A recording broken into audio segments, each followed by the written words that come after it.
Public times. नमस्कार, मैं संध्या। इस वीडियो में आप जानेंगे बिहार की खास खबर। तो चलिए बिना देरी किए जानना शुरू करते हैं बिहार की तमाम खास खबर को विस्तार से। राज्य सरकार सिपाहियों की प्रोन्नति से जुड़ी नियमावली में बदलाव करने जा रही है। इसके अनुसार अब सभी सिपाही अनिवार्य रूप से पहले हवलदार बनेंगे और फिर जमदार बनेंगे। बिना हवलदार बने अब कोई भी सिपाही सीधे जमदार या एएसआई नहीं बन सकता है। इस प्रस्ताव पर गृह विभाग ने सहमति दे दी है। जल्दी कैबिनेट की बैठक में इस पर सहमति दिलाई जाएगी। इसके बाद यह नियमावली लागू हो जाएगी। अभी जो सिपाही नॉन मैट्रिक है वे पहले हवलदार बनते थे और फिर सिविल जमदार बनते हैं, जबकि जो मैट्रिक पास है वे हवलदार या सीधे जमदार बनते हैं। अधिकतर मैट्रिक पास सिपाही सीधे जमदार ही बनना चाहते थे, लेकिन अब दो तरह की इस व्यवस्था को समाप्त कर सिर्फ एक समान व्यवस्था लागू होने जा रही है। बिहार विधानसभा भवन के 100 साल पूरे होने पर गुरुवार को सरकार की तरफ से शताब्दी समारोह मनाया गया। राष्ट्रपति रामनाथ कोविंद ने दीप प्रज्वलित कर शताब्दी समारोह कार्यक्रम का शुभारंभ किया। इस मौके पर राज्यपाल फागू चौहान, मुख्यमंत्री नीतीश कुमार, विधानसभा अध्यक्ष विजय कुमार सिन्हा, उप मुख्यमंत्री तारकिशोर प्रसाद और डिप्टी सीएम रेणु देवी भी मौजूद रही। सीएम नीतीश कुमार ने कार्यक्रम को संबोधित करते हुए बड़ा ऐलान किया। उन्होंने कहा कि पटना के वृद्ध स्मृति पार्क में विपश्यना केंद्र बनाया गया है। विपश्यना केंद्र में शामिल होने वाले इच्छुक अधिकारियों और कर्मचारियों को सरकार की तरफ से 15 दिनों की छुट्टी दी जाएगी।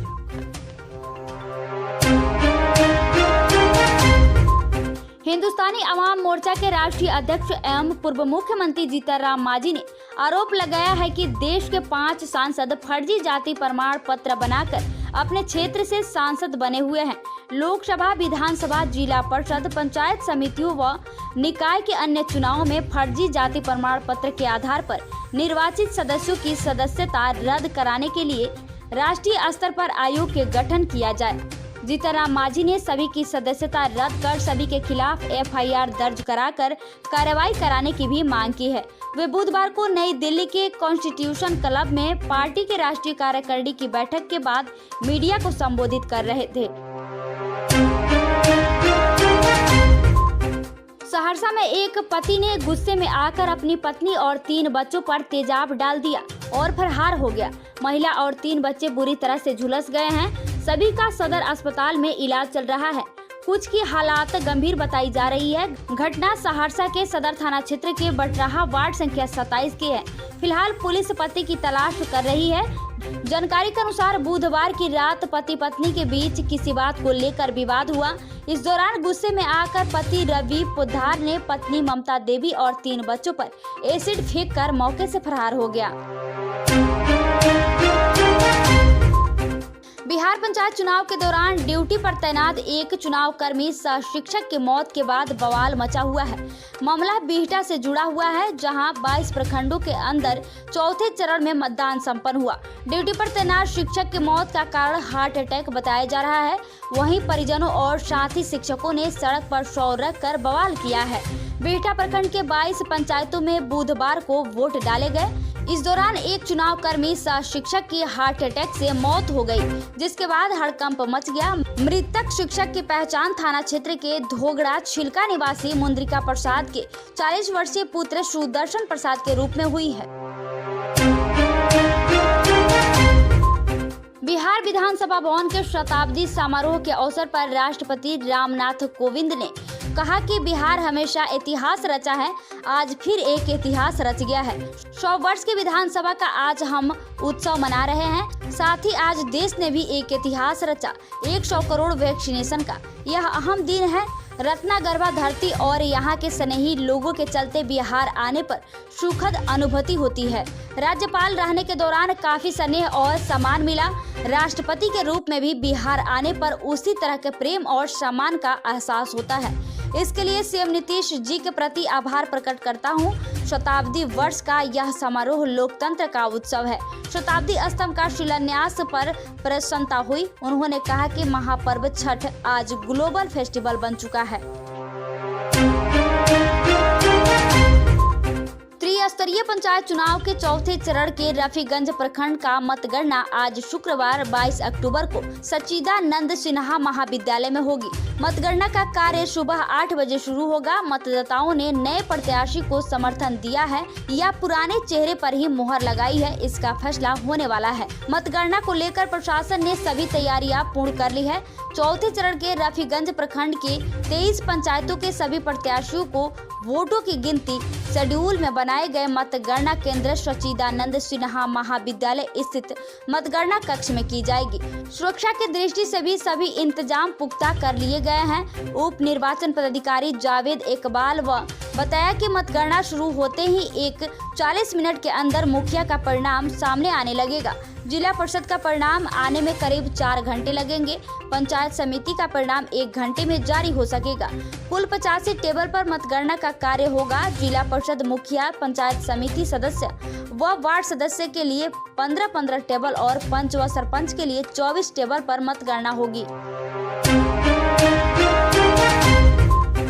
पेट्रोलियम कंपनियों ने बिहार एथेनॉल यूनिट लगाए जाने की कहानी की दुखांत पटकथा लिख दी है।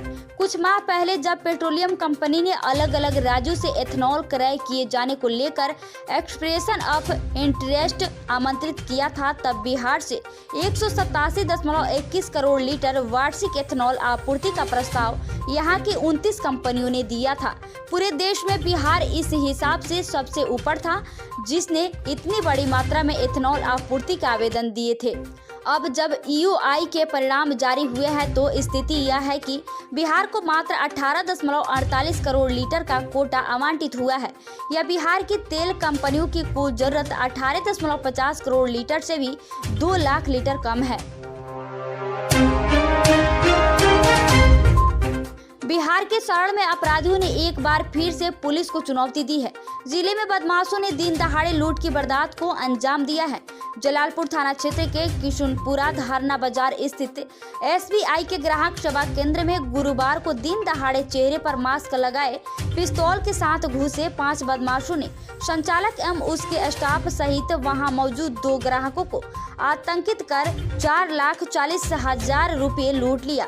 कैश लूट से पूर्व CSP में प्रवेश करते ही बदमाशों में से एक ने पिस्तौल से फायरिंग कर दी। कैश लूट की घटना को अंजाम देने के बाद बदमाश बाहर से गेट बंद कर वहां से फरार हो गए। बिहार में बदमाश कितने बेखौफ है, इसका उदाहरण एक बार फिर पटना में ही सामने आया है। यहाँ फुलवार शरीफ ईसापुर स्थित HDFC बैंक के ATM को ही उखाड़ ले गए। पुलिस के सामने ही वारदात को अंजाम देते हुए ATM स्कॉर्पियो में लाद कर बदमाश फरार हो गए। वारदात थाने से महज 200 मीटर दूर हुई। ATM में घुसते ही बदमाशों ने पहले CCTV तोड़ दिया, फिर ATM उखाड़ कर ले गए। कहा जा रहा है कि ATM में 21 लाख रुपए से ज्यादा थे। बुधवार की रात लगभग 1 बजे स्कॉर्पियो पर 4 बदमाश ATM के नजदीक तेजी से आए। सभी ने अपने चेहरे को गमछे से ढक रखा था। ATM में घुसने के साथ ही केवल 10 से 15 मिनट के अंदर मशीन को उखाड़कर अपने गाड़ी में लोड किया और तेजी से थाने के सामने से होते हुए भाग निकले। शोर शराबा सुनकर आसपास के लोग वहां पहुंचे तो देखा ATM गायब था। लोगों का आरोप है कि जिस वक्त बदमाश भाग रहे थे उस वक्त सैफ के 2 जवान गश्ती पर थे। उन्होंने बदमाशों को भागते देखा, लेकिन पकड़ने की कोशिश नहीं की और न ही गोली चलाई।